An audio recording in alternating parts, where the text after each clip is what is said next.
ಜಗದೀಶ್ ಶೆಟ್ಟರ್ ಡೆಲ್ಲಿ ಒಳಗಡೆ ಬಿಜೆಪಿ ಸೇರಿದ್ರು, ತಾವು ಡಿ ಕೆ ಶಿವಕುಮಾರ್ ಅವ್ರ ಮನೆಯಲ್ಲಿ ಮಾತುಕತೆ ಕೂತಿದ್ದೆ. ನೋಡಿ, ನನ್ನಲ್ಲಿ ಒಂದು ನೀರಾವರಿ ಯೋಜನೆ ಮಂಜೂರಾಗಿದೆ. ಮಾನ್ಯ ಮುಖ್ಯಮಂತ್ರಿಗಳು, ಉಪಮುಖ್ಯಮಂತ್ರಿಗಳು ಅಥಣಿಗೆ ಬಂದಂಥ ಸಂದರ್ಭದಲ್ಲಿ ಅವರಿಗೆ ನಾನು ವಿನಂತಿಯನ್ನು ಮಾಡಿಕೊಂಡಾಗ 1400 ಕೋಟಿ ನೀರಾವರಿ ಯೋಜನೆಗೆ ಒಪ್ಪಿಗೆಯನ್ನು ಕೊಟ್ಟು ಈಗ ಟೆಂಡರ್ ಪ್ರಕ್ರಿಯೆ ಮುಗಿದಿದೆ.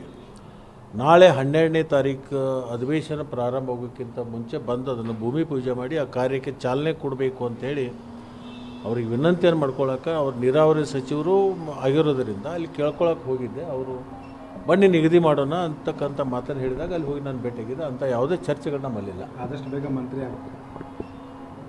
ಅದು ನನ್ನ ಹಣೆ ಬರದಲ್ಲಿ ಏನು ಬರೆದಿದೆ ನಿಮಗೆ ಯಾರಿಗೂ ಗೊತ್ತಿರಲಿಲ್ಲ, ನನಗೂ ಗೊತ್ತಿಲ್ಲ.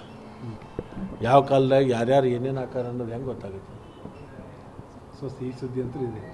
ಹಿಂದೆ DCM ನೀನು ಈಗ ನ್ಯೂಸ್ 5ದಾಗ ಇದಿ, ನನಗೆ ಒಂದೇ ಒಂದು ಸುದ್ದಿ ಅದ, ನೀನು ನ್ಯಾಷನಲ್ ಮೀಡಿಯಾಕ್ಕೆ ಹೋಗಿ ಡೆಲ್ಲಿಗೆ ಹೋಗಿ ಅಂತ ಸುದ್ದಿ ಇದೆ. ಓಕೆಯಾ? ಅಲ್ಲಿ DCM ಆಗಿದ್ರು, ಇಲ್ಲಿ ಮತ್ತೆ DCM ಆಗಬೇಕಲ್ಲ. ಹಿಂದೆ ಬಿಜೆಪಿ ಇದ್ದಾಗ DCM ಆಗೇ ಇದ್ರಿ, ಈಗ ಮತ್ತೆ ಅದೇ ಸ್ಥಾನಕ್ಕೆ ಹೋಗ್ತೀರಿ. ಯಾಕೆಂದ್ರೆ ಮೊನ್ನೆ ನೀವು ಗೆದ್ಕೊಂಡ್ಬಂದಿರೋಂಥವ್ರಿಗೆ ನಿಗಮ ಮಂಡಳಿ ಸ್ಥಾನವನ್ನು ಕೊಡಿಸಿ ಯಶಸ್ವಿ ಆಗಲಿ. ಸೊ ಆ ಎಲ್ಲ ಬೆಳವಣಿಗೆ ನೋಡ್ತಾ ಇದ್ದೆ. ನೋಡೋಣ, ಮುಂದೆ ಕಾಲ ಇರುತ್ತೆ, ನಾವು ಇರ್ತೀವಿ, ನೀವು ಇರ್ತೀವಿ, ನೋಡ್ಕೊತ ಹೋಗ್ಬೇಕು.